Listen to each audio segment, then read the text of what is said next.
बहुत बहुत स्वागत है आप सभी का आपके अपने YouTube channel Shukla study point में। मैं शिवम शुक्ला आप सभी दोस्तों का हार्दिक स्वागत करता हूं। आप लोगों को जिस वीडियो का इंतजार था वो वीडियो फाइनली आ चुकी है।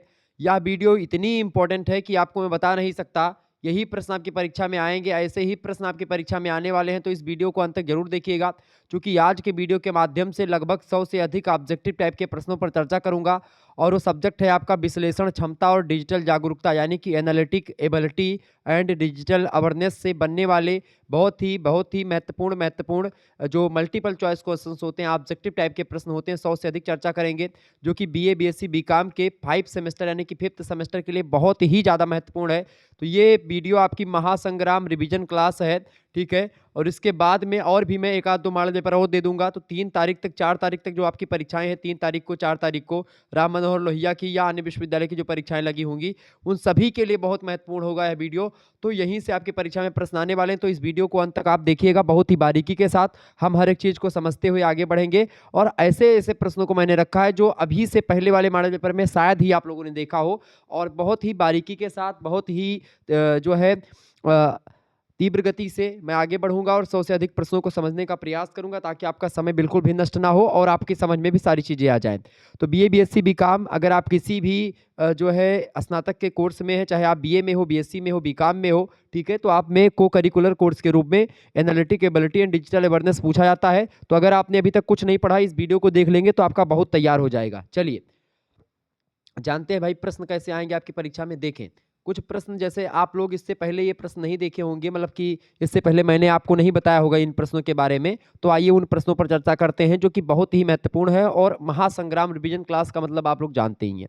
देखिए, जिस प्रकार घड़ी का संबंध समय से है, उसी प्रकार थर्मामीटर का संबंध किससे है, बताएं फटाफट से आप बताएं। जिस प्रकार से घड़ी का संबंध समय से है, यानी घड़ी क्या बताती है, समय बताती है, ऐसे ही थर्मामीटर क्या बताता है, तापमान को बताता है। थर्मामीटर क्या बताता है, तापमान को थर्मामीटर बताता है। तो जिस प्रकार घड़ी समय बताती है, उसी प्रकार थर्मामीटर क्या करता है, शरीर का तापमान बताता है। ऑप्शन नंबर इसका सी करेक्ट आंसर हो जाएगा, शरीर का तापमान बताता है, C option is right answer. तो ऐसे ही प्रश्न आपको यहाँ पर ढूंढना पड़ता है। ऐसे यहाँ पर देखें, दूसरा प्रश्न आ सकता है कि जिस प्रकार सांप का संबंध रेंगने से, सांप क्या करता है, रेंगता है, उसी प्रकार घोड़े का संबंध क्या होता है, घोड़ा गिड़गिड़ाता। देखिए, जैसे सांप के बोलने से संबंध नहीं है, यहाँ पर सांप रेंगने से संबंधित जिस प्रकार से, ऐसे घोड़ा दौड़ने से संबंधित होगा, सीधी सी बात है। तो घोड़ा दौड़ने से, यानी जिस प्रकार धरती पर सांप रेंगता है, उसी प्रकार घोड़ा धरती पर दौड़ता है। बिल्कुल करेक्ट आंसर हो जाएगा ऑप्शन नंबर ए। बिल्कुल, बहुत बढ़िया तरीके से आप लोग देख रहे हैं।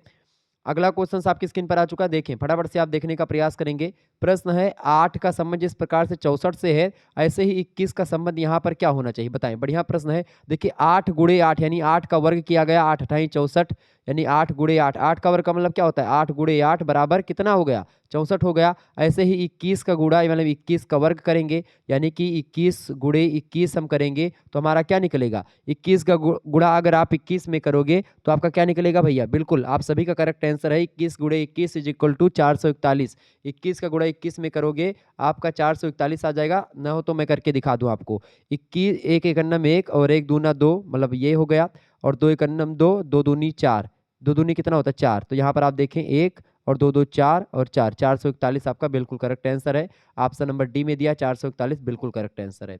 आगे देखिएगा, ऐसे प्रश्न आपकी परीक्षा में देखें, जिस तरीके से 3 का संबंध 27 से है, ऐसे 7 का संबंध किससे होगा। देखिए यहाँ पर 3 का क्यूब लिखा है, 3 यानी कि 3 का क्यूब का मतलब क्या होता है, 3 का 3 बार गुणा, 3 गुणे 3 गुणे 3 बराबर कितना होगा, 3 त्रिक का 9, 9 त्रिक 27, 27 आपका ये लिखा है 3 यानी कि 3 का क्यूब है। ऐसे 7 का क्यूब क्या होगा, तो यहाँ पर 7 का क्यूब आपको देखना है, 7 गुणे 7 यानी कितना हो जाएगा आपका, 7 दूनी 7 सता 49, और 49 का गुणा 7 में आप करोगे कितना हो जाएगा, 49 गुणे 7, 9 सते 63 के 63 के 3 हासिल आई 6, और 7 चौक 28, और 28 और 6 कितना होता है, 28 6 कितना होता है भैया, बिल्कुल 28 6 कितना होता है आपका, बिल्कुल बताएं फटाफट से आप बताने का प्रयास करेंगे। 28 6 34, ठीक है 34, 28 6 कितना होता है 34, यानी कि 343। ऑप्शन नंबर इसका करेक्ट आंसर क्या हो जाएगा, 343। वैसे मुझे 7 का क्यूब आता है, 343 होता है। अगर आपका क्यूब वगैरह घन आता है तो आता है, फिर नहीं आता है तो 7 सता 49, और 49 गुणा फिर साथ में कर लेंगे तो आपका निकल आएगा।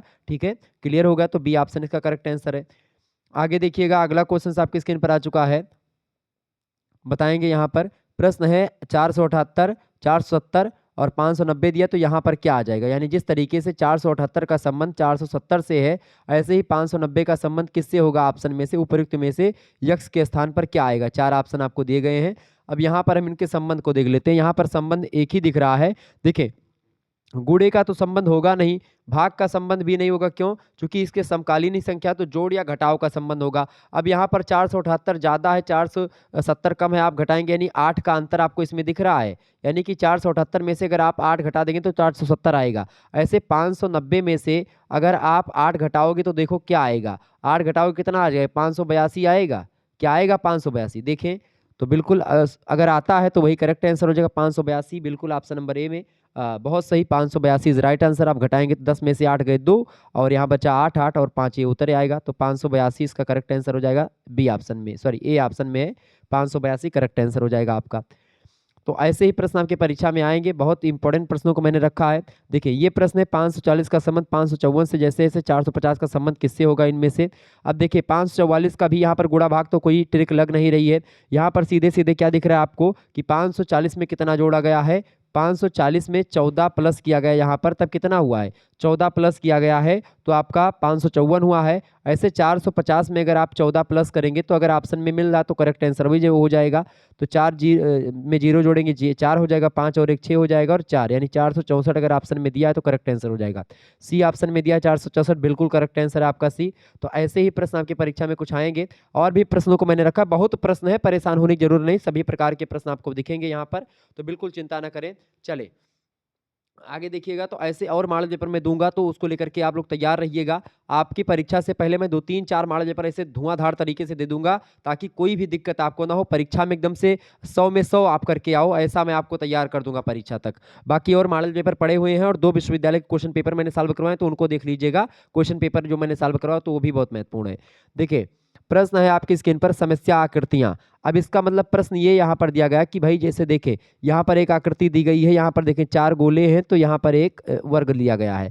ऐसे अनुपात में क्या दिया गया है, 3 गोले ये। अब इसमें क्या भरा जाएगा, अब देखिए यहाँ पर 3 गोला था तो यहाँ पर 3, मतलब यहाँ पर 4 गोला था, यहाँ पर 3 गोला, यानी गोला कम हो गया। तो ऐसे ही यहाँ पर 4 भुजाओं से मिलकर के वर्ग का निर्माण हुआ है। तो ऐसी यहाँ पर देखें जो 3 भुजा है, ठीक है, यहाँ पर 4 वृत्त थे छोटे छोटे, यहाँ पर 3 वृत्त हैं, ऐसे यहाँ पर एक वर्ग बना हुआ है और एक वर्ग में 4 भुजाएं हैं। तो यहाँ पर 3 भुजाओं वाली आकृति आपको ढूंढनी पड़ेगी। इसमें देखें ये आयत है आपका, ये होगा नहीं, ये आपका वर्ग, ये भी वर्ग, ये भी वर्ग, ये नहीं होगा। तो त्रिभुज आपका बिल्कुल करेक्ट आंसर है, चूंकि यहाँ पर 3 भुजाओं वाली की आकृति आएगी। देखिए 4 भुजाओं को यहाँ पर निर्माण करेंगे तो वर्ग बनेगा।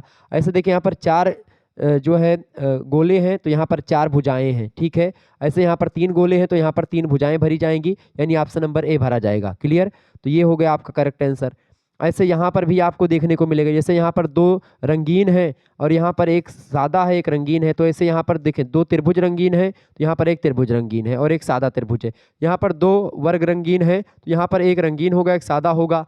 अब देखें यहाँ पर पहला सादा है तो यहाँ पर पहला सादा होगा वर्ग वाला, तो पहला सादा ये है और दूसरा जो है रंगीन ये। तो ऑप्शन नंबर इसका डी करेक्ट आंसर हो जाएगा। इसमें उत्तराकृतियों में डी वाला जो कॉलम है यहाँ पर भरा जाएगा। क्लियर, आगे देखिए, तो ऐसे प्रश्न भी आपकी परीक्षा में आ सकते हैं, तो इन प्रश्नों को आज से पहले आप लोगों ने नहीं देखा होगा।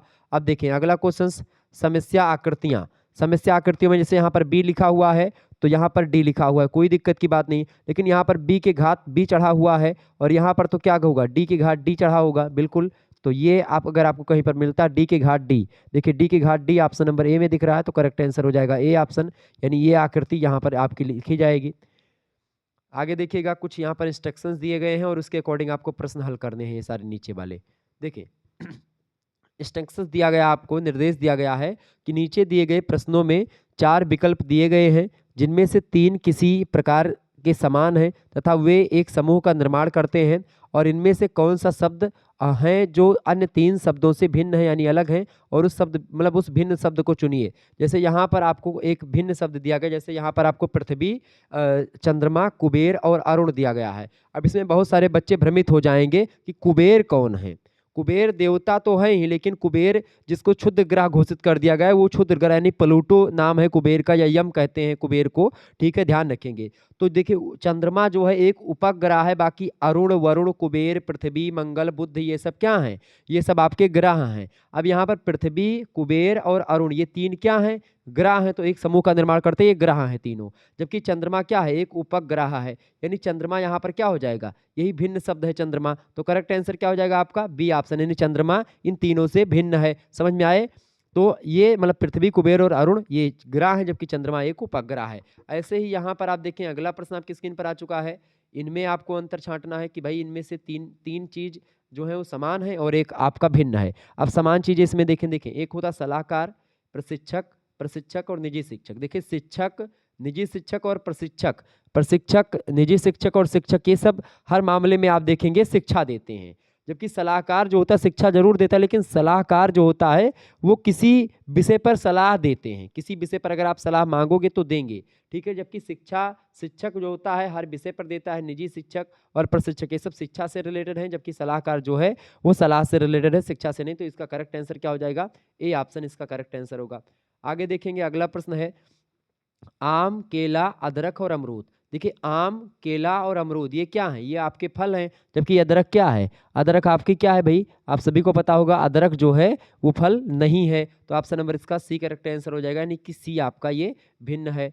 ऐसे ही अगला क्वेश्चन आप देखेंगे आलू, गाजर, मूली, टमाटर। अब देखें आलू और मूली और गाजर ये जो होते जमीन के अंदर वाली सब्जियां हैं, ठीक है। आलू भी जमीन के अंदर होती है, मूली भी और गाजर भी। जबकि टमाटर जो होता है ये पृथ्वी के ऊपर जो है यानी कि टहनियों में लगता है और ऊपर फड़ने वाला सब्जी है। ऑप्शन नंबर इसका डी यानी कि टमाटर अलग है इन तीनों से। अगला प्रश्न तो ऐसे यहाँ पर छाटना था। देखिए मक्खन, घी, दूध, दही। अब बताएं मक्खन जो है, घी और दही ये तीनों चीजें दूध से बने हुए पदार्थ हैं, जबकि दूध दूध अलग टाइप का होगा, क्योंकि मक्खन, घी, दही ये तीनों दूध से बनते हैं, तो दूध यहाँ पर अलग हो गया। Option number C correct answer हो जाएगा। ऐसे शहर, नगर और महानगर ये तीनों, शहर, नगर और महानगरों में क्या पाए जाते हैं, घर पाए जाते हैं, यानी कि शहर, महानगर ये सब आपके क्या हैं, रहने के स्थान है। जबकि मतलब रहने के स्थान तो घर भी है, लेकिन ये तीनों समानताएं दिखती हैं शहर, नगर और महानगर में। घर जो होता है इसमें थोड़ा सा भिन्न है, तो ऑप्शन नंबर इसका डी लग जाएगा। ऐसे ही अगला क्वेश्चन आप देखेंगे मसाल, लकड़ी, कोयला और गैस। लकड़ी, गैस और कोयला ये तीनों एक तरीके से संबंधित हैं। और जो मसाल है ये देखिए आपकी जो मसाल है उसको छोड़ करके बाकी सारे विकल्प जो हैं प्राकृतिक ऊर्जा के स्रोत हैं। देखिए गैस भी आपको प्रकृति से मिल जाती है, कोयला भी और लकड़ी भी। मसाल इनसे जलाई जाती है, तो मसाल अलग है इन तीनों से, तो यानी कि ऑप्शन नंबर आ करेक्ट आंसर होगा।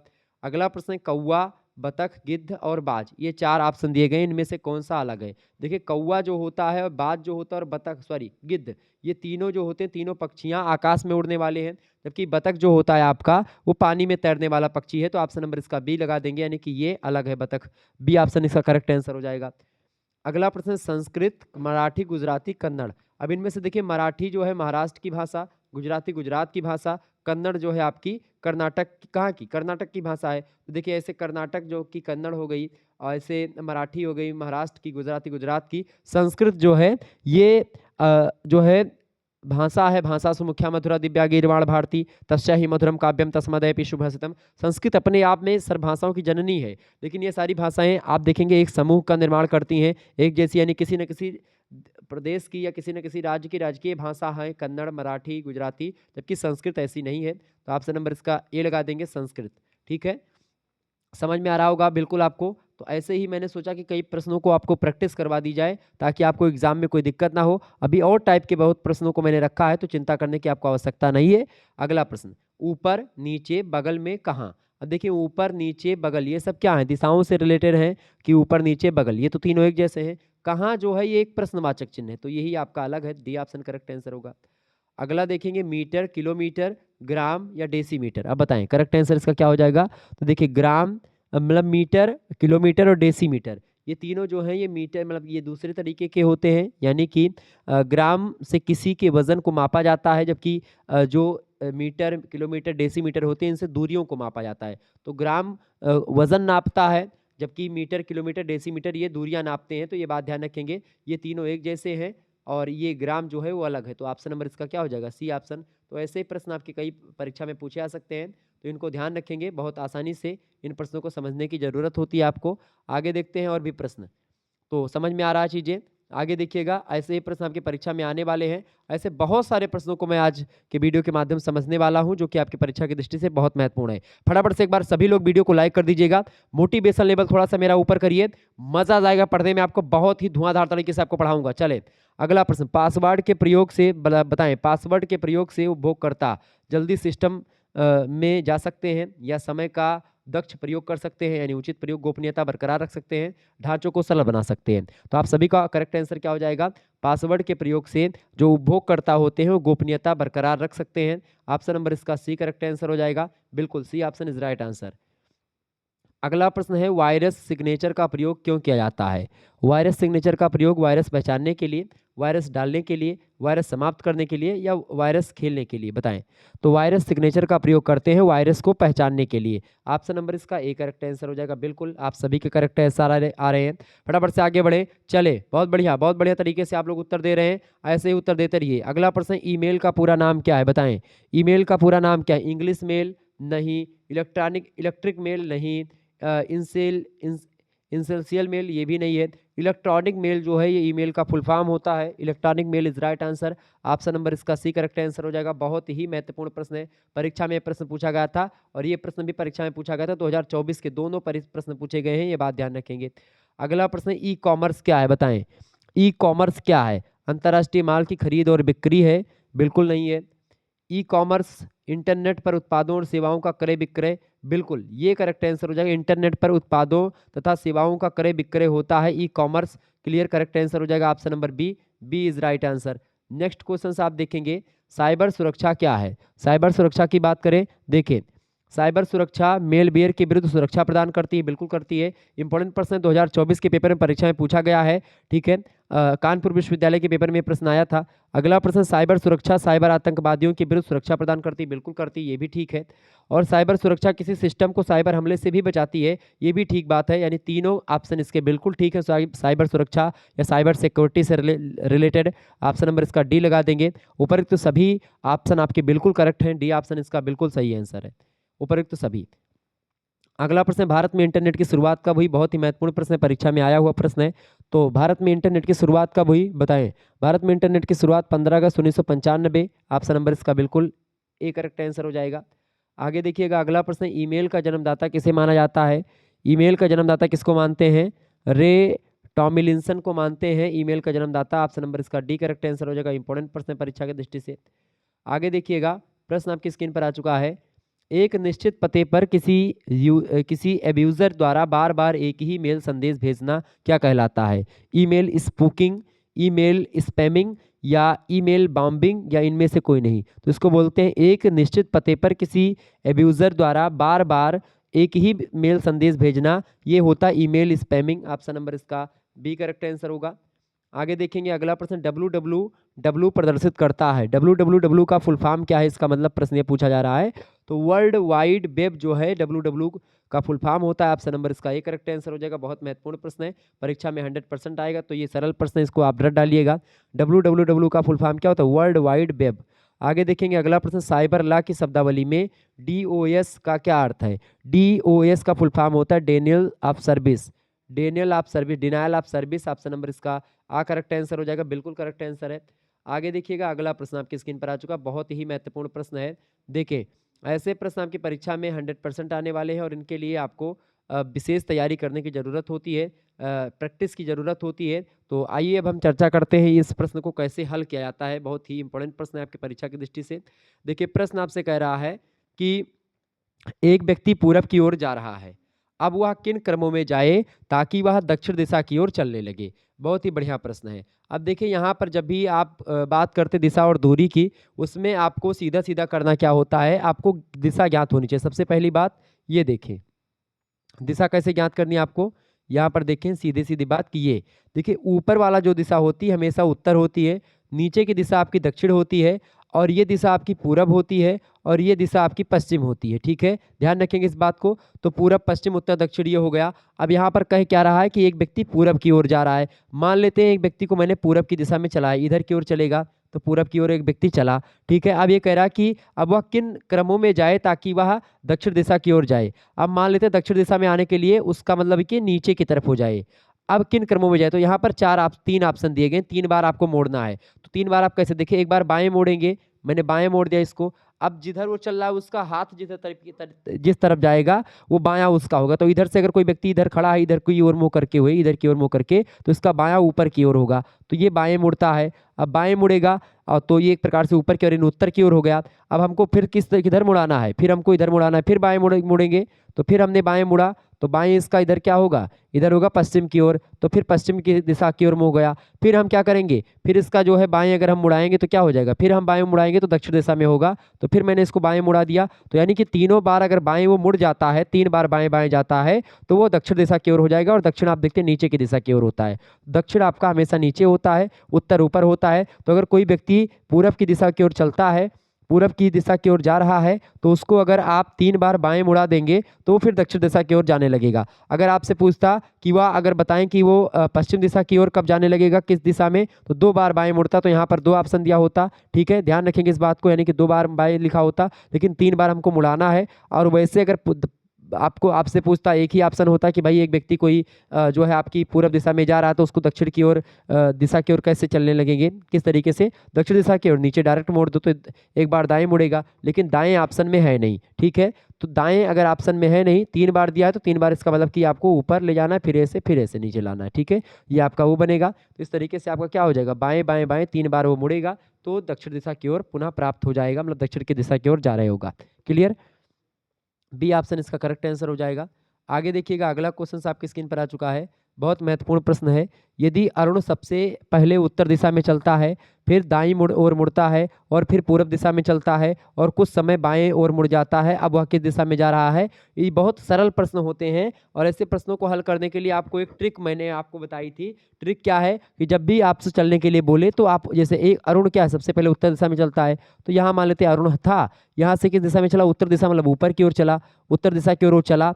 अब उत्तर की दिशा की ओर चलता है, फिर वो दाईं मुड़ता है। अब इसका दाईं देखो, आप सीधे अपने हिसाब से देखो कि आपका सीधा जो है, ये जो दिशा है, आप ऐसे बैठे हो मोबाइल से देख रहे हो अपने यहाँ पर घर पे, तो आप देखेंगे आपका दाहिना क्या होगा, इधर ही होगा ना, दाहिना मुड़ा, फिर दाहिनी ओर मुड़ता है, दाहिनी ओर मुड़ गया, मैंने मुड़ा दिया दाहिनी ओर। ठीक है, फिर पूरब दिशा में चलता है, दाहिनी ओर मुड़ता है और फिर पूरब दिशा में चलता है। अब देखें पूरब दिशा यही तो होती है, पूरब दिशा देखें, आप दिशा भी देख ले, उत्तर, ठीक है, पूरब, दक्षिण और पश्चिम, यही तो है। तो पूरब दिशा की ओर चलता है, बिल्कुल पूरब दिशा की ओर ही जो है वो।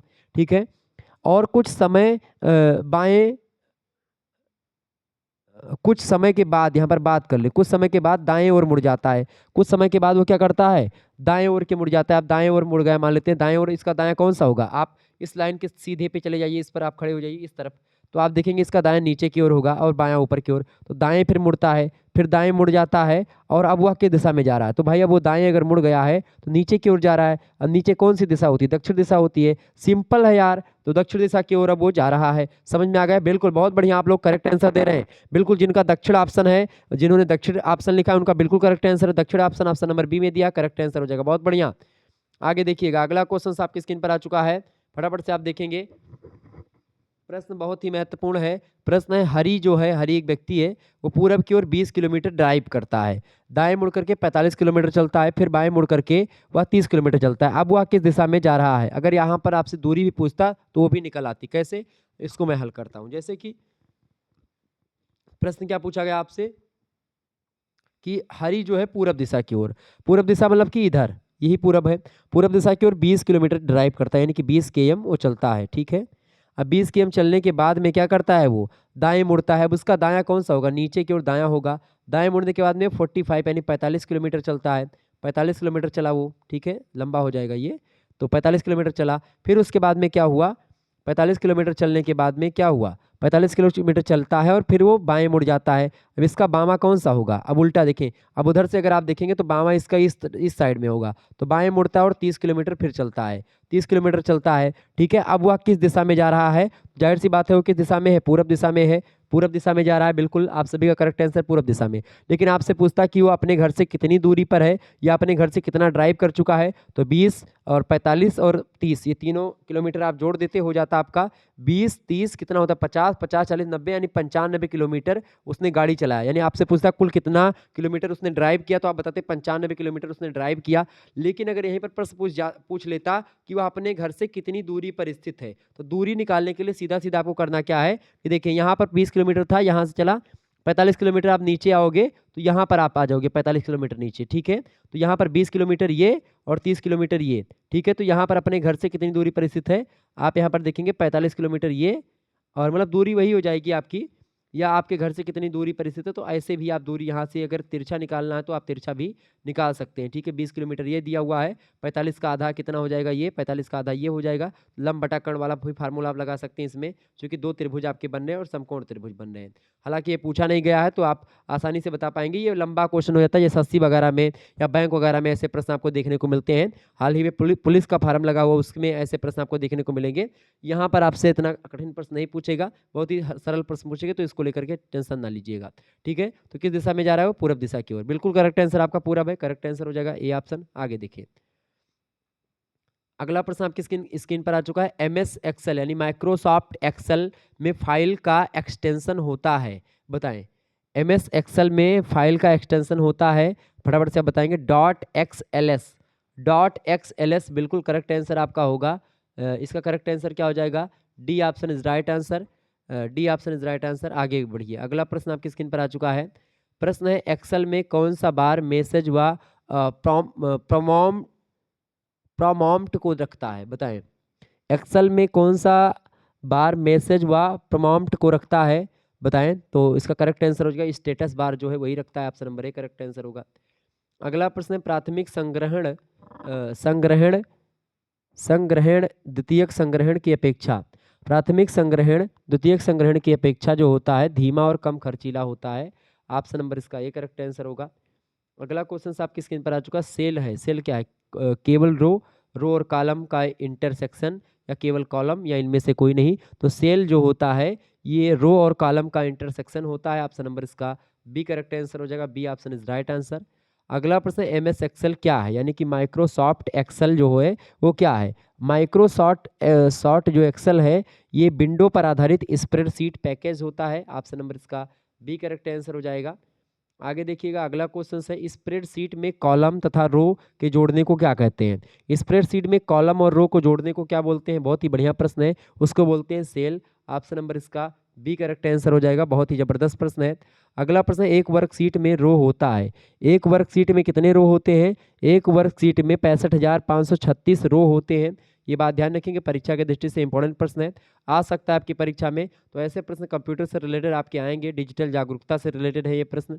मॉडेम का पूरा नाम क्या है, मॉडेम का बहुत महत्वपूर्ण प्रश्न है, बताएं। मॉडेम का पूरा नाम क्या होता है, मॉड्यूलेटर डीमॉड्यूलेटर, ठीक है। मॉडेम का मतलब क्या होता है, मॉड्यूलेटर और डीमॉड्यूलेटर, ऑप्शन नंबर इसका एक करेक्ट आंसर हो जाएगा, ओके। नेक्स्ट क्वेश्चन आपकी स्क्रीन पर आ चुका है। अगला प्रश्न आपकी स्क्रीन पर आ चुका है, एक वर्कशीट में कॉलम होते हैं, एक वर्कशीट में कितने रो होते हैं, तो 65,536 रो होते हैं। और कितने कॉलम होते हैं एक वर्कशीट में, तो एक वर्कशीट में 253 कॉलम होते हैं, ऑप्शन नंबर इसका सी करेक्ट आंसर हो जाएगा, सा ऑप्शन। अगला प्रश्न आप देखेंगे, कौन सा बार टाइटल बार के नीचे एक्सेल में प्रदर्शित होता है। तो कौन सा बार टाइटल बार के नीचे एक्सेल में प्रदर्शित होता है, तो होता है मेन्यू बार आपका, ऑप्शन नंबर इसका बा करेक्ट आंसर हो जाएगा। बढ़िया प्रश्न है, परीक्षा की दृष्टि से आपके ध्यान रखेंगे। आगे देखिएगा, अगला प्रश्न है, एक्सेल है। एक्सेल क्या है, बताएं। एक्सेल एक इलेक्ट्रॉनिक स्प्रेडशीट है, या मैनुअल स्प्रेडशीट है, या फिर दोनों है।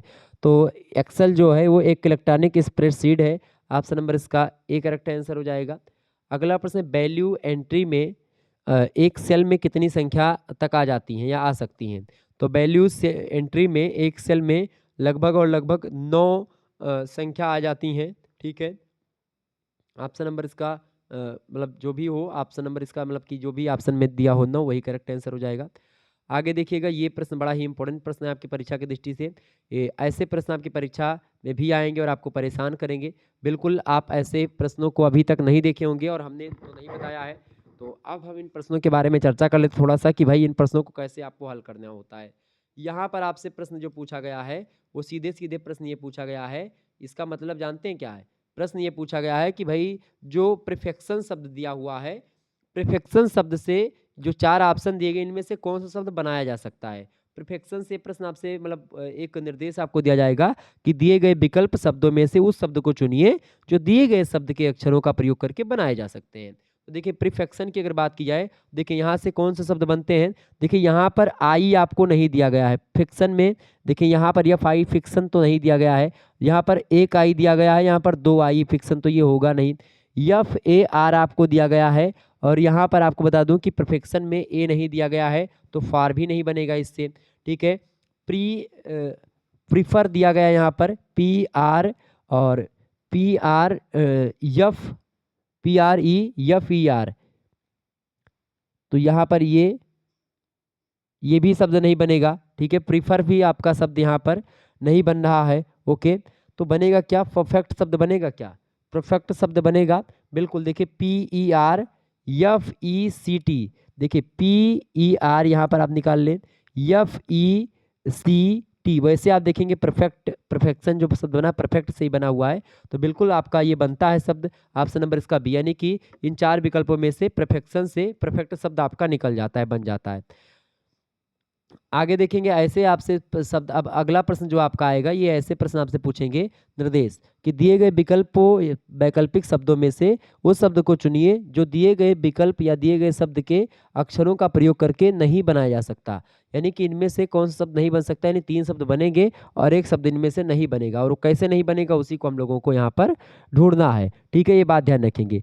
तो परफेक्शन से केवल परफेक्ट शब्द ही बनता है, ये बात बिल्कुल क्लियर हो गई थी आपकी। लेकिन यहाँ पर सीधा उल्टा आपको देखना है कि भाई जैसे यहाँ पर लिखा हुआ है क्या लिखा हुआ है यहाँ पर? गॉर्जियस लिखा हुआ है, तो इससे कौन सा शब्द आपका नहीं बनेगा? देखिए अब इसमें आप देखेंगे जो ये शब्द आपको दिया गया है इसमें ई का प्रयोग केवल एक बार हुआ है, ई का प्रयोग केवल एक बार हुआ है। और आप देखेंगे यहाँ पर सिक्योर शब्द की अगर बात की जाए, सिक्योर में आपका दो मतलब अक्षर ई का प्रयोग 2 बार हुआ है, तो सिक्योर शब्द इससे नहीं बनने वाला है। ठीक है, पहली बात। कोर्स शब्द आपका बन जाएगा चूंकि सी ओ यू आर फिर यस ई भी मिल जाएगा, यस यहाँ से ई यहाँ से मिल करके ये कोर्स शब्द बन गया, इसका बिल्कुल ठीक है।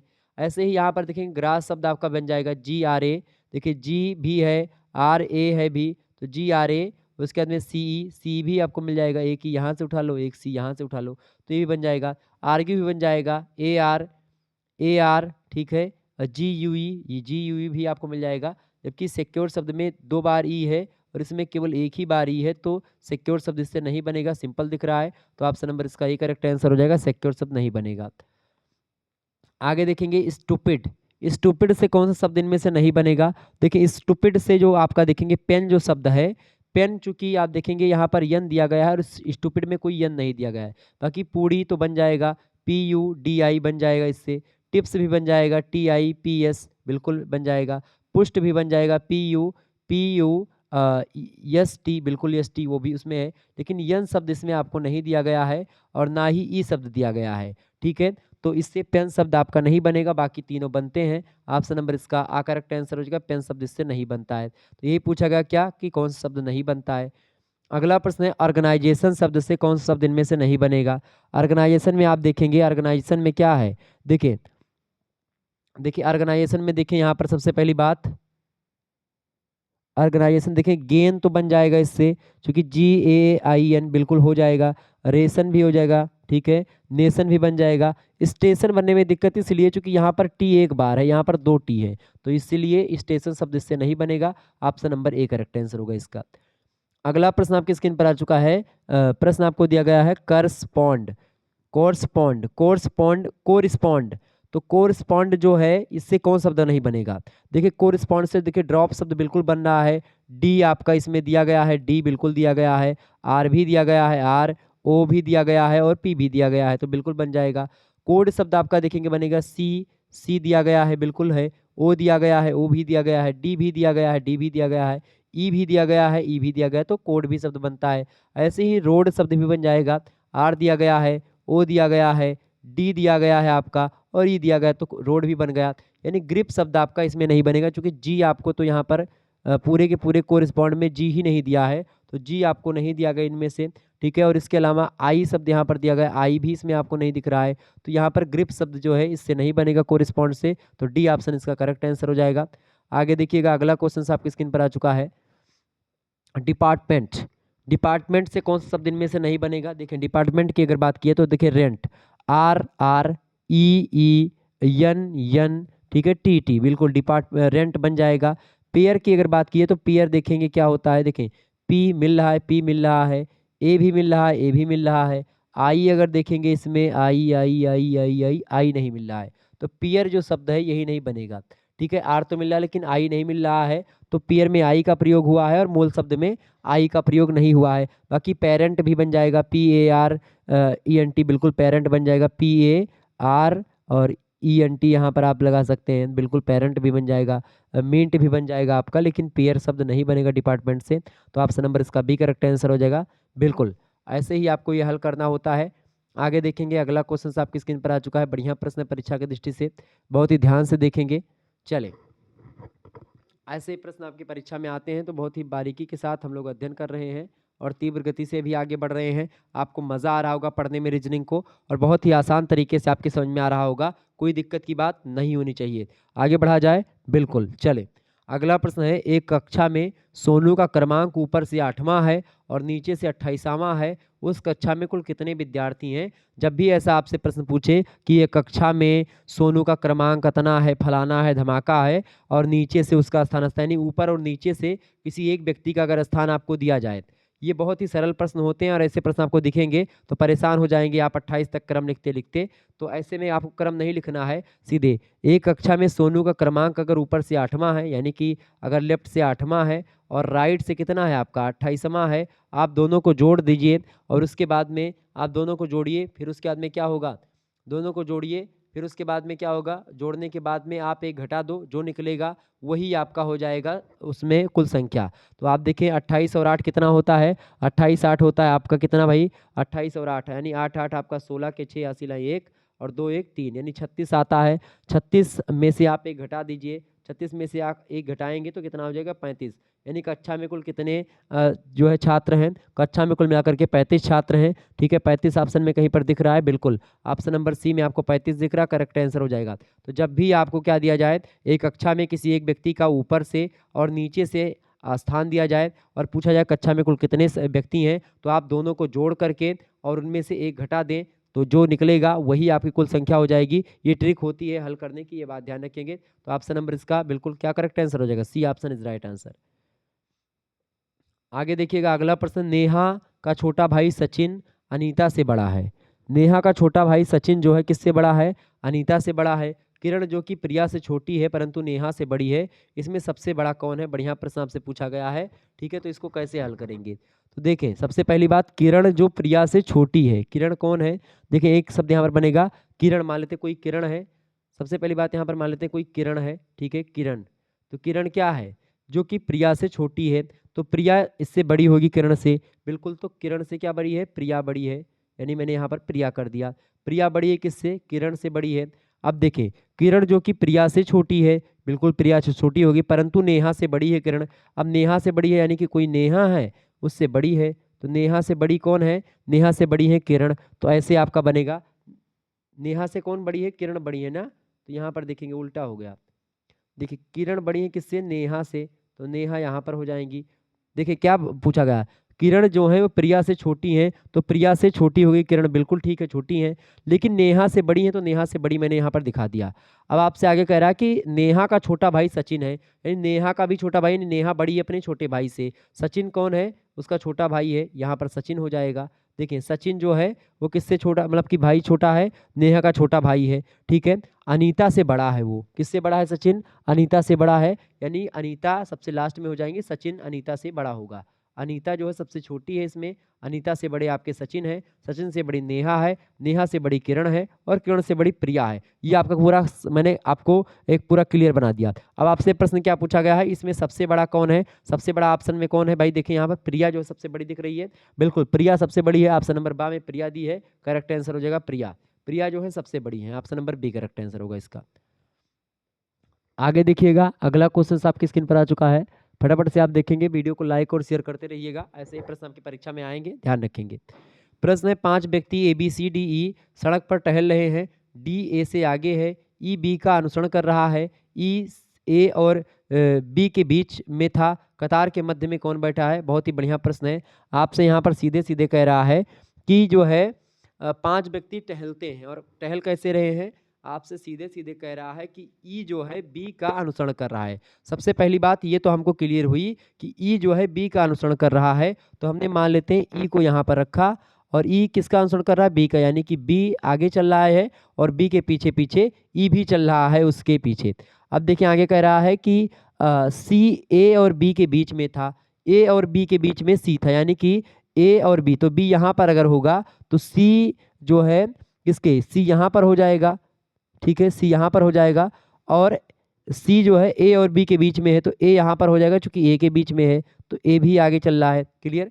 तो सी किस कहाँ पर हो गया, ए और बी के बीच में हो गया, बिल्कुल। सी जो है ए और बी के बीच में है, ई बी का अनुसरण भी कर रहा है। यहाँ पर क्या कह रहा था आपसे, डी ए से आगे है, यानी डी जो है वो ए से भी आगे है, यानी यहाँ पर मैंने डी कर दिया, तो सबसे आगे यहाँ पर डी हो गया, फिर ए है, फिर सी है, फिर बी है और फिर ई है। ये सब एक साथ आ जा रहे, आगे डी जा रहा है, उसके पीछे ए है, उसके पीछे सी, उसके पीछे बी और उसके पीछे ई। अब आपसे प्रश्न कह रहा है कि कतार के मध्य कौन बैठा है। कतार के मध्य में कौन है, सी जो है वो कतार के मध्य में आपको दिख रहा है। बिल्कुल ऑप्शन नंबर इसका सी करेक्ट आंसर हो जाएगा। सी ऑप्शन में ही सी दिया हुआ है, तो C option is right answer. C जो है कतार के बीच में बैठा है, बिल्कुल करेक्ट आंसर हो जाएगा सी ऑप्शन।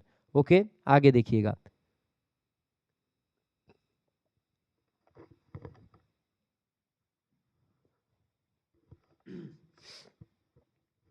आगे देखिएगा, अगला प्रश्न है, एक कक्षा में राहुल का क्रमांक ऊपर से 15वां है, ऊपर से 15वां हो गया और नीचे से 21वां है, तो हमने क्या किया, नीचे से 21वां हो गया। उस कक्षा में कुल कितने विद्यार्थी हैं, सीधा सीधा पूछा गया है, तो क्या करोगे, 15 21 जोड़ो कितना होता है, 5 और 1 6, 2 1 3 36 माइनस 1 कितना होगा, 35 करेक्ट आंसर।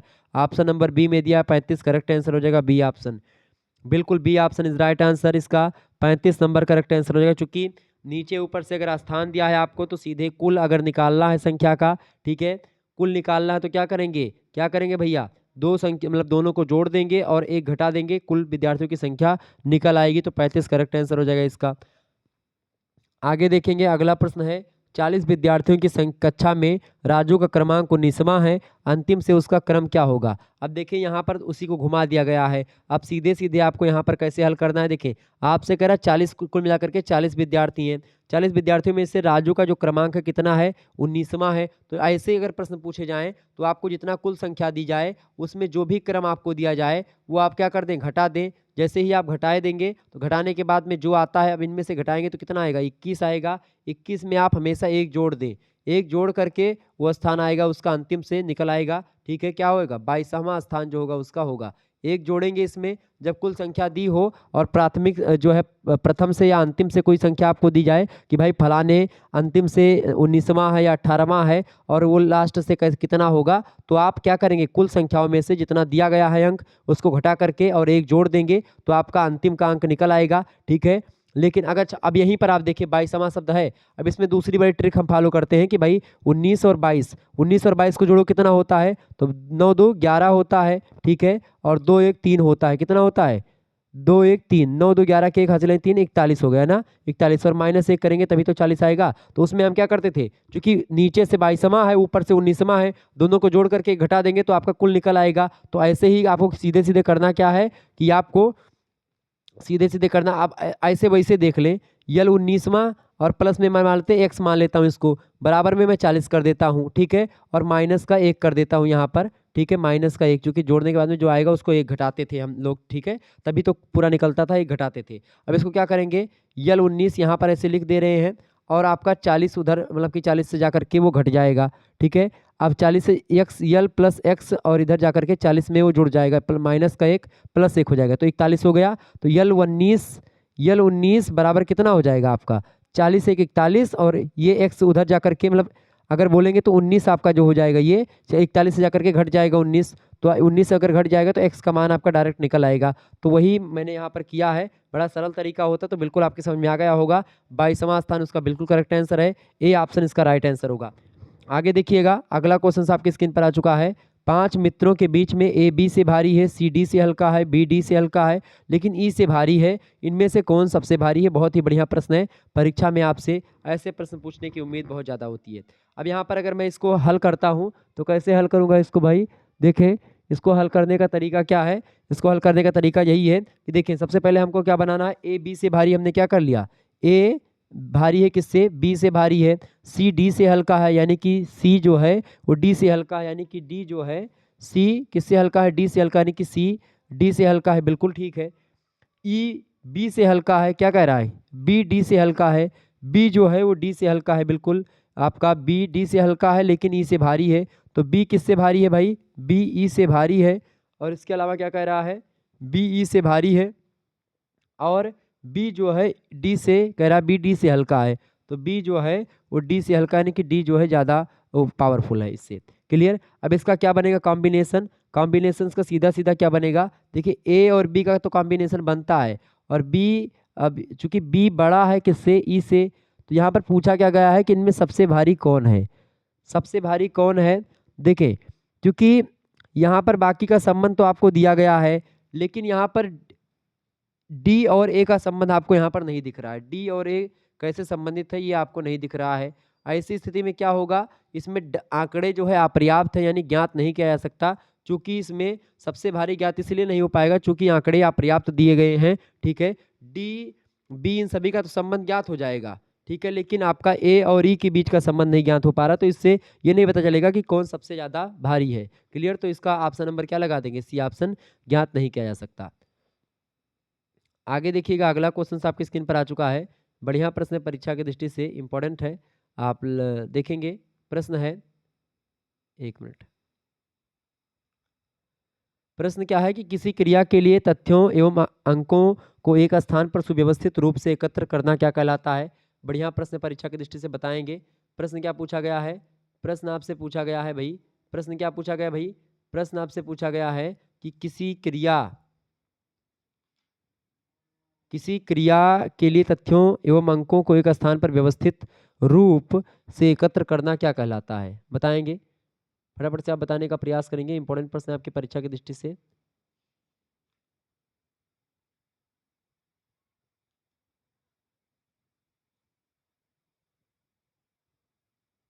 बताइएगा।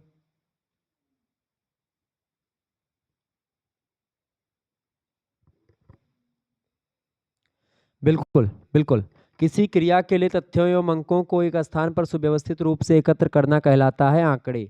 ऑप्शन नंबर इसका बी करेक्ट आंसर हो जाएगा।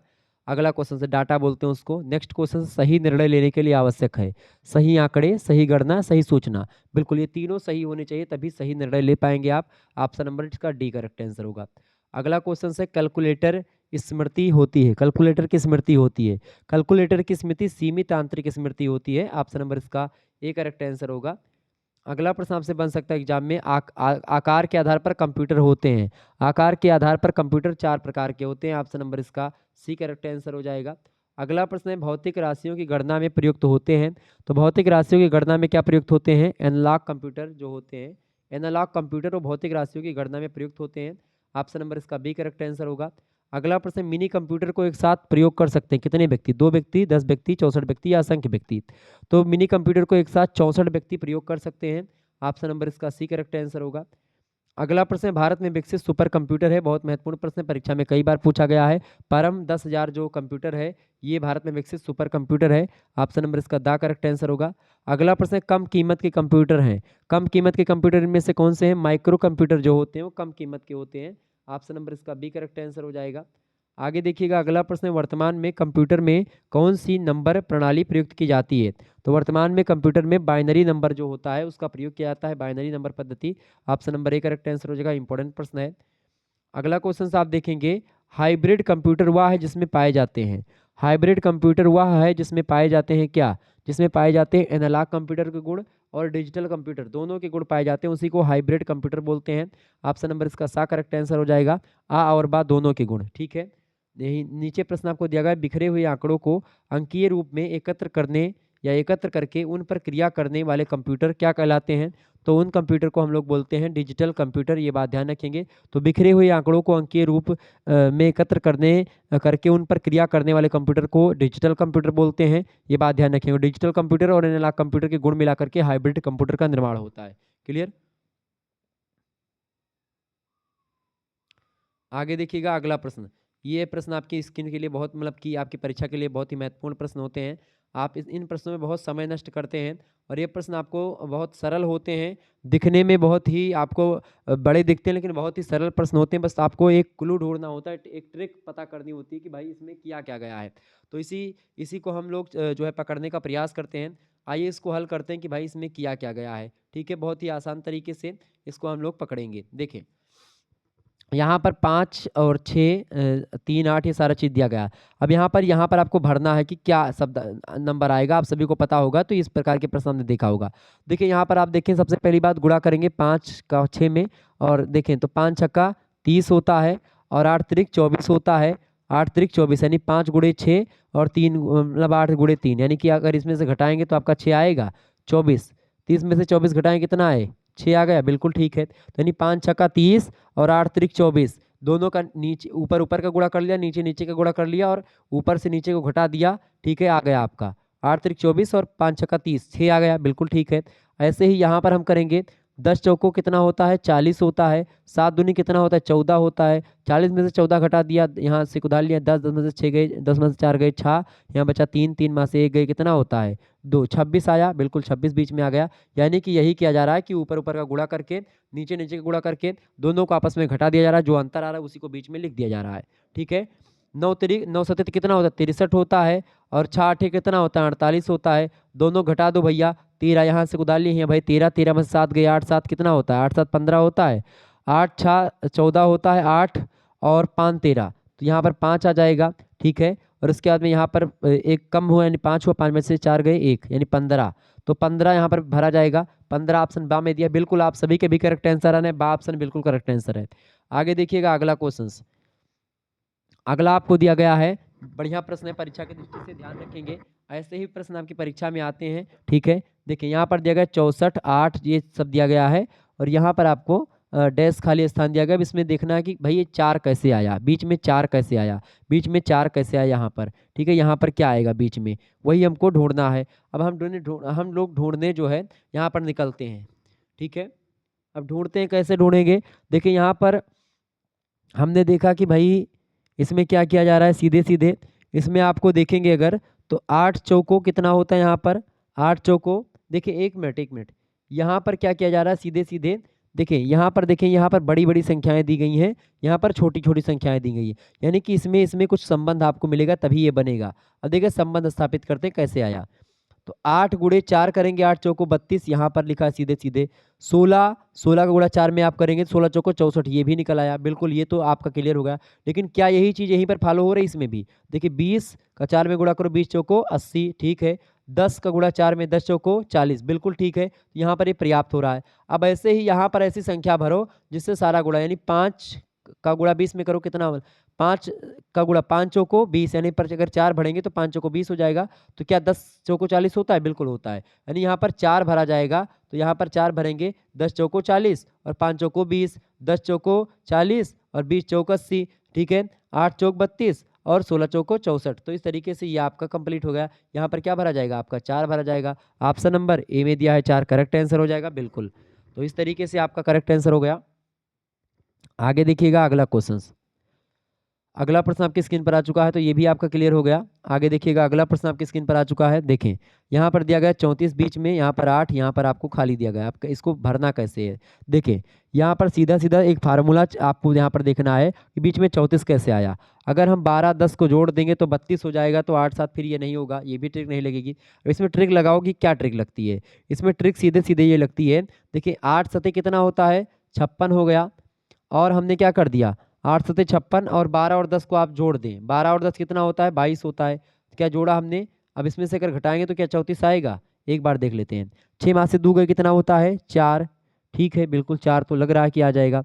और 5 में से 2 गए कितना होता है? 2, बिल्कुल 24, सॉरी 5 में से 2 गए 3, तो 34 आ गया, बिल्कुल 34 यहाँ पर आ गया। यानी क्या करना है आपको, सीधे 8 गुणे 7, ठीक है, और 12 प्लस 4 मतलब 12 प्लस 10 दोनों को जोड़ यहाँ पर आप जोड़ दीजिएगा। यहाँ पर 22 हो जाएगा, 8 सते 56 यहाँ पर हो जाएगा। 56 में से आप 22 घटा दो, 34 आपका आ जाएगा। ऐसे 9 सते कितना होता है, 63 होता है। और 23 और 32 मतलब 32 और 23 को जोड़ दो, 3 2 कितना होता है, 6 3 2 6 66 66। 9 सते कितना होता है, 9 सते कितना होता है भैया, 9 सते 63 होता है ना, 9 सते 63 होता है, बिल्कुल होता है ना। तो अब इसमें से क्या करेंगे, 9 सते कितना होता है, 9 सते 63 होता है क्या, फटाफट से आप बताएंगे। 9 सते 63 होता है क्या, बिल्कुल। 9 सते 9 गुणे 7 कितना होगा, 63 हो गया, बिल्कुल ठीक है। और 23 और मतलब 32 और 23 यहाँ पर दिया गया, इसको जोड़ दीजिए। अब क्या होगा, 32 और 23 को जोड़ने पर अंतर अगर 8 आ रहा तो ठीक है। 3 2 5 और 3 2 3 2 5 3 2 5 5 5 आ रहा है ना, 55 आ रहा है। यहाँ पर घटाओ, 13 में से 5 गए, 8 5 13, बिल्कुल 8 ही अंतर आ रहा है, 8 आ गया। यहाँ पर मैंने 66 जोड़ दिया, वही मैं सोच रहा था कि 66 कैसे आ गया जोड़ने पर, 55 ही आना चाहिए। तो चूंकि 55 आ रहा है तो 55 जोड़ने पे आएगा भाई, ठीक है। 32 और 23 जो है अगर जोड़ेंगे तो कितना आ जाएगा, 55। और 9 से 63 होता है, 63 से 55 आप घटा दीजिए, कितना मिलेगा हमको, 8 मिल जाएगा ना, बिल्कुल 8 मिल रहा है। तो 8 भी मिल गया, 34 भी मिल गया। अब ऐसे ही यहाँ पर करेंगे, देखिए 10 गुणे 9 करेंगे यानी 90 हो जाएगा। अब 34 और 43 को जोड़े तो 4 3 कितना होता है, 7 होता है ना, 4 3 कितना होता है, 7 होता है। और 4 3 कितना होता है, 7 होता है, बिल्कुल। 77 आप घटा दो 90 में से, जो आएगा वही हो जाएगा। 10 में से 7 गए 3, और यहाँ बचा 8, 8 में से 7 गए 1, 13 बच रहा है क्या, 13 ऑप्शन में कहीं पर दिख रहा है, बिल्कुल डी में दिख रहा है 13, बिल्कुल करेक्ट आंसर यहाँ पर 13 भरा जाएगा। तो इस तरीके से यहाँ पर आपका ये भी हो गया। तो ऐसे ही आपको ट्रिक फॉलो करनी होती है, हर एक चीज़ में ट्रिक अलग अलग लगती है, ये बात ध्यान रखेंगे। आगे देखिएगा, इसका जितना आप रिवीजन कर लें, मिसिंग नंबर का जितना आप प्रैक्टिस कर लें, उतना ही बहुत है, का जान लें उतना ही कम है, ये बात ध्यान रखेंगे। मिसिंग नंबर आपका समय भी लेगा और बहुत सारे प्रश्न आप हल भी नहीं कर पाओगे, बहुत कठिन इसलिए प्रतीत होते हैं क्योंकि आपको ट्रिक नहीं आती है। तो जितना रिवीजन करेंगे उतना ही आपको देखते हुए उत्तर आप मार देंगे, इसको देखते हुए उत्तर लगा देंगे, ठीक है। तो एक एक मैं सोच रहा हूँ कि मिसिंग नंबर का मैं पूरा का पूरा एक घंटे की वीडियो में मिसिंग नंबर मैं पूरा का पूरा आपको समझा दूंगा, बोर्ड पर आकर के मैं पढ़ाऊंगा। और मिसिंग नंबर जो है, बहुत सारे मिसिंग नंबर के जो क्वेश्चंस होंगे उनको मैं आपको समझा दूंगा। ऐसे तमाम प्रकार की ट्रिक आपको यहाँ पर मिल जाएंगी, लगभग 15 20 30 या 50 क्वेश्चन की मैं श्रृंखला ला दूंगा और आपको बोर्ड पर मैं समझा दूंगा बहुत ही बारीकी से, तो उसको आप देख लीजिएगा, ठीक है। तो मिसिंग नंबर उसमें आपका क्लियर हो जाएगा। आगे देखिएगा, अगला प्रश्न आपकी स्क्रीन पर आ चुका है। देखिए 1 2 3, यानी आप देखिए यहाँ पर सीधे सीधे क्या ट्रिक चल रही है, 1 2 3 1 2 3 मतलब 1 2 3 और बीच में 9 लिखा हुआ है, 5 3 और 2 लिखा हुआ है। आप यहाँ पर देखें क्या चल रहा है भाई, क्या चल रहा है, सीधे सीधे आप देखो कि क्या चल रहा है। जो है एक एक और 2 यहाँ पर ऊपर का जोड़ दो, 1 2 कितना होता है 3 और नीचे 3 3 3 गुणा कर दो, आपका 9 आ गया बीच में, ठीक है। तो 2 2 और 1 कितना होता है 3, और 3 3 3 त्रिक का 9, ठीक है, क्लियर। ऐसे ही आप 5 3 क्या जोड़ दोगे, 8 जोड़ दोगे, 8 को गुणा 2 में करोगे, 8 दूनी 16 आ गया। ऐसे ही यहाँ पर आपको करना है क्या, 4 और 5 कितना होता है 9 होता है, 9 गुणे 1 में कर दो कितना, 9 एकम 9, यहाँ पर 9 भरा जाएगा, बिल्कुल। 9 ऑप्शन यहाँ पर जो है, मान लेते हैं ए ऑप्शन मैं आपको दे दूं, ए ऑप्शन है आपका, ए ऑप्शन आप लिख दीजिए यहाँ पर 10, बी ऑप्शन लिख दीजिए 9, और सी ऑप्शन लिख दीजिए आप 11, और डी ऑप्शन लिख दीजिए आप 15। तो क्या भरा जाएगा, बी ऑप्शन 9, ठीक है, क्लियर, ध्यान रखेंगे। आगे देखिएगा, तो ये सब प्रश्न आपकी परीक्षा के लिए बहुत ही महत्वपूर्ण थे, इसलिए मैंने इन सभी प्रश्नों को बताया। आगे देखेंगे, अभी बहुत प्रश्नों को मैंने रखा है और ऐसे प्रश्न हैं जो कि आपकी परीक्षा की दृष्टि से बहुत ही महत्वपूर्ण है। ऐसे ही प्रश्न आपकी परीक्षा में आते रहते हैं, ये बात ध्यान रखेंगे। तो इन प्रश्नों को आप तैयार कर लीजिएगा, बहुत ही महत्वपूर्ण प्रश्न है परीक्षा की दृष्टि से आपके। ओके, चले देखें प्रश्न क्या है, यदि पैटर्न जारी रहता है तो प्रश्न चिन्ह के स्थान पर कौन सा शब्द भरा जाएगा, ये प्रश्न आपसे पूछा गया है, बढ़िया प्रश्न है, बताएं। तो यहाँ पर देखें 2 5 10 17, तो इसके बाद में क्या भरा जाएगा, बढ़िया प्रश्न है। तो मिसिंग नंबर का ये प्रश्न है। अब बताओ यहाँ पर क्या है, श्रृंखला यानी कि सीरीज, सीरीज दी गई है। तो 2 5 10, अब इसमें देखें 2 और 5 के बीच में कितना अंतर है, 3 का अंतर है। 5 और 10 के बीच में कितना अंतर है, 5 का अंतर है। 10 और 17 के बीच में कितना अंतर है, 7 का अंतर है। यानी यहाँ पर आप देखेंगे विषम संख्याओं की अंतर की सीरीज चल रही है। तो 17 के बाद में कौन सी संख्या यहाँ पर देखेंगे, जोड़ेंगे 17 में 9, यहाँ पर विषम संख्या 9 आएगी। 17 में आप 9 जोड़ दीजिए, क्या आएगा, 17 और 9 कितना होता है, 9 7 16 के 6 हासिल आई 1, और 1 और 2 यानी 26। 17 और 9 कितना होता है आपका? 17 9 26 यानी 26 ऑप्शन में होगा। बी ऑप्शन इसका करेक्ट आंसर होगा, बिल्कुल करेक्ट आंसर बी ऑप्शन। आगे देखिएगा तो ऐसे श्रृंखला आपकी चलती है। श्रृंखला में अगला नंबर कौन सा होगा? देखिए 4 और 5 के बीच में, 4 और 9 के बीच में कितना अंतर है? 5 का। 9 और 16 के बीच में क्या अंतर है? 7 का। 9 और 7 कितना होता है? 16 होता है। 9 और 7 16 होता है, बिल्कुल ठीक है। 16 और 25 के बीच में कितना अंतर है? 9 का अंतर है, बिल्कुल ठीक है, 9 का अंतर। तो अगला अंतर आपका 11 का होगा। तो 11 और 25 कितना होता है? 11 25 आप जोड़ो, 5 और 1 6 और 2 1 3 36। 36 ऑप्शन में दिख रहा है, बिल्कुल ए ऑप्शन बिल्कुल करेक्ट आंसर हो जाएगा। A option is right answer. बहुत बढ़िया तरीके से आप लोग हल कर रहे हैं। अगला क्वेश्चन यही पैटर्न जारी रहता है तो प्रश्न के स्थान पर कौन सी संख्या आएगी? बताइए। 2 और 6 के बीच में कितना अंतर? 4 का अंतर। 6 12 के बीच में कितना का अंतर होता है? 6 का अंतर। 12 और 20 के बीच में 8 का अंतर। आगे क्या हो जाएगा? 10 का अंतर हो जाएगा, क्योंकि दो दो मतलब कि यहाँ पर सम संख्याओं का अंतर चल रहा है। तो 10 में मतलब 20 में 10 जोड़ेंगे कितना हो जाएगा? 30। ऑप्शन सी में दिया 30, करेक्ट आंसर हो जाएगा सी ऑप्शन, बिल्कुल करेक्ट आंसर आपका सी ऑप्शन। आगे देखिए सी ऑप्शन, अगला संख्या क्या हो जाएगी? 30 हो जाएगी, क्योंकि 10 का अंतर होगा इसके बीच में। क्योंकि क्या अंतर चल रहा है? देखिए यहाँ पर 10 का अंतर हो जाएगा, यहाँ पर 8 का अंतर, यहाँ पर आपका जो है 6 का अंतर है, यहाँ पर 4 का अंतर। ठीक है, तो ये एक विषम मतलब कि सम संख्याओं की सीरीज चल रही है। ऐसे ही सम विषम संख्याओं की सीरीज चलती है तो इसको बहुत ही आसान तरीके से आप हल कर सकते हैं। ऐसे देखें 7 14 28 और 56, और आगे क्या होगा? 7 दूनी 14, 14 दूना 28, 28 दूना 56। अब 56 का दूना कितना हो जाएगा? 56 गुणे 2, 6 दूनी 12, 2 हासिल आई 1, 5 दूनी 10 और 1 11, 112। करेक्ट आंसर सी ऑप्शन, बिल्कुल बहुत बढ़िया, बहुत बढ़िया मेरे भाई, बहुत बढ़िया, अच्छे तरीके चल रहे हैं, बहुत जबरदस्त तरीके से आप लोग पढ़ रहे हैं, बहुत बढ़िया।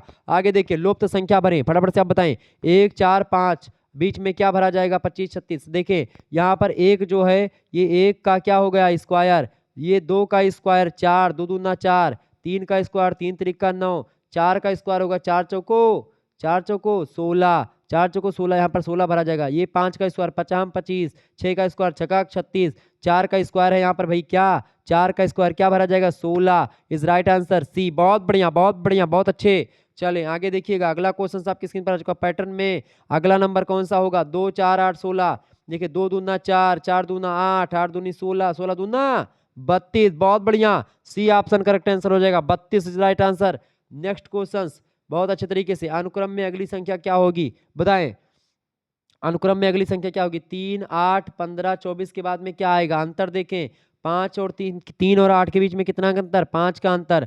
8 15 के बीच में 7 का अंतर, 8 7 15, 15 24 के बीच में 9 का अंतर, 15 9 24, 24 और आगे कौन सी संख्या आएगी? कितने का अंतर होगा? 11 का अंतर। 24 में 11 जोड़ दो, कितना हो जाएगा? 4 1 5 और 2 1 3, 35, बिल्कुल बहुत बढ़िया, 35 correct answer, B option is right answer. बहुत अच्छे तरीके से आप लोग कर रहे हैं, ऐसे ही तीव्र गति से आगे बढ़ते रहे, धुआं धुआं कर देना है महाराज। अब की एकदम से क्वेश्चन का एकदम से आपका का बताई दिए, क्वेश्चन का एकदम धुआं धुआं एकदम चीड़ देखे आपका, मतलब फाड़ना मत उसको जाकर के कि पेपर फाड़ दीजिएगा। मतलब एक भी प्रश्न आप छोड़ करके नहीं आओगे, बस आप 3 4 5 वीडियो को हमारी देख लीजिए, जो भी आपको वीडियो अब इस समय आपको क्या करना है, मात्र और मात्र को करिकुलर का कोर्स आपको धुआंधार तरीके से देखना है। इसके बाद में जो महासंग्राम वीडियो आपकी हर एक सब्जेक्ट की पड़ी हुई है तो आप देख ही लीजिएगा, उससे आपका काम हो जाएगा। महासंग्राम वीडियो और मॉडल पेपर से लिखित टाइप के मैंने महासंग्राम वीडियो और मॉडल पेपर दोनों दिए हर एक सब्जेक्ट के, आप देख डालिएगा। लेकिन एनालिटिक एबिलिटी आपको पहली बार मिला रीजनिंग, तो रीजनिंग को आप दिखा दीजिए कि भाई बीए के बच्चे ऐसा नहीं कि रीजनिंग नहीं जानते हैं, धुआं धुआं कर देंगे अब की बार और तहलका मचा देना मेरे भाई। चले आगे देखते हैं, लुप्त संख्या कौन सी है? फटाफट से आप बताएंगे लुप्त संख्या कौन सी इनमें से? 5 10 20 30। तो यहाँ पर क्या भरा जाएगा? देखें 5 और इसके बीच में कितना अंतर? देखें 5 दूना 10, 10 दूना 20 और यहाँ पर देखें अंतर क्या हो जाएगा? यहाँ पर क्या चल रहा है भाई? देखिए 5 और 10 के बीच में कितना अंतर? 5 का अंतर। यहाँ पर 10 और इसके बीच 10 का अंतर, तो यहाँ पर कितने का अंतर होगा? यहाँ पर फिर कितने का अंतर हो जाएगा? यहाँ पर ये नहीं चल रहा है, यहाँ पर क्या चल रहा है आप बताओ फटाफट से। 5 दूना 10, ठीक है, और 5 चौको 20, 5 छको 30, 5 8 40, यानी ये श्रृंखला चल रही है। 5 गुणे 2, 5 गुणे 4, 5 गुणे 6, 5 गुणे 8, ऐसे चलेगी। यानी यहाँ पर 5 दूना 10 यानी 2 यहाँ पर सम, फिर 4 सम, फिर 6 सम, फिर 8 सम, यानी 5 गुणा सम संख्याओं में किया जा रहा है इस श्रृंखला में। तो 5 दूना 10, ठीक है, फिर उसके बाद में 5 चौको 20, तो 5 छको 30, ऑप्शन नंबर इसका बा करेक्ट आंसर हो जाएगा। बहुत बढ़िया, आगे देखिएगा अगला प्रश्न। यदि पैटर्न जारी रहता है तो प्रश्न के स्थान पर कौन सी संख्या आएगी अगली? बताएं। बढ़िया प्रश्न है, फटाफट से आप बताने का प्रयास करेंगे। देखिए एक का स्क्वायर आपका होता है, एक का स्क्वायर 3, ठीक है। और देखें एक का गुणा 3 में करेंगे 3 हो जाएगा, ठीक है। ऐसे 3 का गुणा 3 में करेंगे 9 हो जाएगा, फिर 9 का गुणा आप 3 में करेंगे फिर 27 हो जाएगा। तो 27 का गुणा आप 3 में, यानी 3 का गुणा चल रहा है इसमें, तो 27 में 3 का गुणा करेंगे क्या हो जाएगा, 27 तियाँ 81, बिल्कुल करेक्ट आंसर हो जाएगा ऑप्शन नंबर इसका बी, 81 इज राइट आंसर। आगे देखिएगा, अगला प्रश्न आपकी स्क्रीन पर आ चुका है, फटाफट से आप देखेंगे। CD रोम का आकार होता है, फटाफट से आप बताएंगे, CD रोम का आकार होता है निम्न में से कैसा, बताइए। CD रोम का आकार होता है तो गोलाकार होता है, ऑप्शन नंबर इसका डी करेक्ट आंसर हो जाएगा। अगला प्रश्न है, रैम का पूरा नाम क्या है, बहुत महत्वपूर्ण प्रश्न है, परीक्षा में कई बार आया है। रैम का पूरा नाम होता है रैंडम एक्सेस मेमोरी, और रोम का फुल फॉर्म होता है रीड ओनली मेमोरी। ये बात ध्यान रखिए, रीड ओनली मेमोरी होता है आपका रोम का फुल फॉर्म ROM का, ये बात ध्यान रखेंगे। अगला प्रश्न है, सेमीकंडक्टर मेमोरीज का एक्सेस कितना होता है, तो सेमीकंडक्टर मेमोरीज का एक्सेस जो होता है वो 10⁻⁻8 सेकेंड होता है, ऑप्शन नंबर इसका ए करेक्ट आंसर होगा। अगला क्वेश्चन आपकी स्क्रीन पर आ चुका है, किस मेमोरी का केवल विद्युत प्रवाह यानी कि बिजली प्रवाह के द्वारा ही सरलता से मिटाया जा सकता है, तो किस मेमोरी को केवल विद्युत प्रवाह के द्वारा ही मिटाया जा सकता है, तो होती है ई प्रोम मेमोरी, ऑप्शन नंबर इसका सी करेक्ट आंसर हो जाएगा। इंपॉर्टेंट प्रश्न है परीक्षा की दृष्टि से। अगला प्रश्न है, प्रोग्रामों को मेमोरी प्रदान करने का कार्य डॉस स्वयं करता है, बिल्कुल डॉस स्वयं करता है, ऑप्शन नंबर इसका डी करेक्ट। प्रोग्रामों को मेमोरी प्रदान करने का कार्य डॉस स्वयं करता है, option number D correct answer होगा। अगला प्रश्न, मेमोरी की क्षमता मापी जाती है किसमें, मेमोरी की क्षमता बिट में, बाइट में, माइक्रोम में या एंगस्ट्रॉम में, तो मेमोरी की क्षमता को बाइट में मापा जाता है, ऑप्शन नंबर इसका बी करेक्ट आंसर हो जाएगा। अगला प्रश्न, बाइनरी डिजिट का संक्षिप्त नाम क्या है, बाइनरी डिजिट मतलब बाइनरी डिजिट का संक्षिप्त नाम होता है 8, ऑप्शन नंबर इसका मतलब सॉरी बिट, बाइनरी डिजिट का संक्षिप्त नाम क्या होता है बिट, और एक बाइट बराबर कितना होता है 8 बिट के होता है, ये बात भी ध्यान रखेंगे। तो करेक्ट आंसर इसका क्या हो जाएगा, सी ऑप्शन। अगला क्वेश्चन से, आधुनिक कंप्यूटर में कौन सी नंबर प्रणाली काम में लाई जाती है, तो आधुनिक कंप्यूटर में जो नंबर प्रणाली काम में लाई जाती है वो लाई जाती है बाइनरी नंबर प्रणाली, ऑप्शन नंबर इसका ए करेक्ट आंसर होगा। अगला प्रश्न, मेमोरी से संबंध शब्द के का अर्थ क्या है, मेमोरी से संबंधित शब्द के का मतलब होता है 1024 बाइट्स, ऑप्शन नंबर इसका द करेक्ट आंसर होगा। अगला प्रश्न आपकी स्क्रीन पर आ चुका, चूंकि के बी जो होता है आपका वो 1024 बाइट्स के बराबर होता है, के बी 1 किलो बाइट। अगला प्रश्न है, किसे प्रधान आंतरिक और अस्थायी मेमोरी भी कहा जाता है, तो प्रधान आंतरिक और अस्थायी मेमोरी कहा जाता है किसको, प्राइमरी मेमोरी को, प्राथमिक मेमोरी को, ऑप्शन नंबर इसका बी करेक्ट आंसर हो जाएगा। अगला क्वेश्चन आपकी स्क्रीन पर आ चुका, कंप्यूटर की मेमोरी कितने प्रकार की होती है, तो कंप्यूटर की मेमोरी जो होती है वो 2 प्रकार की होती है, ऑप्शन नंबर इसका आ करेक्ट आंसर हो जाएगा। आगे देखिएगा, अगला प्रश्न, एक घन के लिए कितने अलग अलग जाल बनाए जा सकते हैं, बताएं। ये बढ़िया प्रश्न है, एक घन के लिए ऑब्जेक्टिव प्रश्न है, बढ़िया प्रश्न है, एक घन के लिए कितने अलग अलग जाल बनाए जा सकते हैं, बताइएगा। करेक्ट आंसर इसका क्या हो जाएगा, एक घन के लिए कितने अलग अलग जाल बनाए जा सकते हैं, तो 3 अलग अलग जाल बनाए सकते हैं एक घन के लिए, ऑप्शन नंबर इसका आ करेक्ट आंसर होगा। अगला प्रश्न, यदि पासे की ऊपरी सतह पर 1 दिखाई देती है तो निचली सतह पर क्या होगा। अब जब भी ऐसे प्रश्न आपसे पूछे जाएं तो आप ये ध्यान रखना कि अगर पासे के दोनों तरफ का जो अगर जोड़ होगा वो 7 होना चाहिए, ये एकदम से कन्फर्म ध्यान रखेंगे। यानी पासे का अगर जैसे कि 1 यहाँ पर दिखाई दे रहा है तो यहाँ पर जाहिर सी बात है 1 में अगर 6 होगा उल्टा तभी वो उल्टा होगा, मतलब 7 जोड़ने पे आना चाहिए पासे के दोनों तरफ, यानी अगर एक तरफ 3 है तो दूसरी तरफ क्या होगा, दूसरी तरफ आपका 4 होगा, तभी 7 होगा दोनों का योग। ऐसे ही एक तरफ अगर आपका 5 दिखेगा तो दूसरी तरफ आपका 2 होगा, ठीक है, ये बात ध्यान रखेंगे। यदि किसी पासे में अगर मान लेते एक तरफ 1 है तो दूसरी तरफ 6 होगा, ये बात ध्यान रखेंगे। तो ऐसे प्रश्न पूछा गया, यदि पासे की ऊपरी सतह पर 1 दिखाई देती है तो निचली सतह पर क्या होगा उसके, तो बिल्कुल उसके निचली सतह पर 6 होगा, option number the correct answer हो, 6 1 7 तभी होगा। आगे देखिएगा, अगला प्रश्न है, एक घन में समकोण को अधिकतम संख्या कितनी हो सकती है, तो एक घन में समकोण की अधिकतम संख्या जो होती है वो 24 के आसपास हो सकती है, ऑप्शन नंबर इसका सी करेक्ट आंसर होगा। अगला प्रश्न, एक घन में कितनी सममित रेखाएं होती हैं, तो एक घन में 9 सममित रेखाएं होती हैं, ऑप्शन नंबर इसका सी करेक्ट आंसर होगा। अगला क्वेश्चन आप देखेंगे, यदि पासे की ऊपरी सतह पर 4 दिखाई दे तो निचली सतह पर क्या होगा, यदि पासे की ऊपरी सतह पर 4 दिखाई देगा तो निचली सतह पर क्या होगा, 4 3 7 होता है ना, तो ऑप्शन नंबर इसका सी करेक्ट आंसर हो जाएगा, 3 इसका बिल्कुल करेक्ट आंसर है। आगे देखिएगा, अगला क्वेश्चन आपकी स्क्रीन पर आ चुका है, फटाफट से आप देखेंगे। यदि एक घन को खोला जाए तो परिणामी सपाट आकृति के लिए निम्नलिखित में से कौन सा सत्य होगा। तो यदि अगर किसी घन को खोला जाता है तो इसका कोई समकोण नहीं होगा। ऑप्शन ए दिया है, इसकी भुजाएं 6 होंगी, या इसकी परिमाप घन के किनारों की लंबाई के योग के बराबर होगी, या एक नियमित षट्भुज बनेगा। तो यदि एक घन को खोला जाए तो परिणामी सपाट आकृति के लिए जो होगा वो क्या होगा, वो होगा कि इसकी परिमाप जो होगी, यानी जो इसकी जो लंबाई होगी, परिमाप मतलब ये जितनी भी लंबाई घन के जितनी भी जो भुजाएं हैं उन सभी को जोड़ लिया जाए तो उसी को परिमाप बोलेंगे। तो परिमाप जो होगा घन के किनारों की लंबाई, घन के किनारों की जो लंबाई होगी, जो एक घन को खोलेंगे तो उसी के योग के बराबर होगा, घन के किनारों की लंबाई के योग के बराबर होगा उसका परिमाप। ऑप्शन नंबर इसका सी करेक्ट आंसर होगा।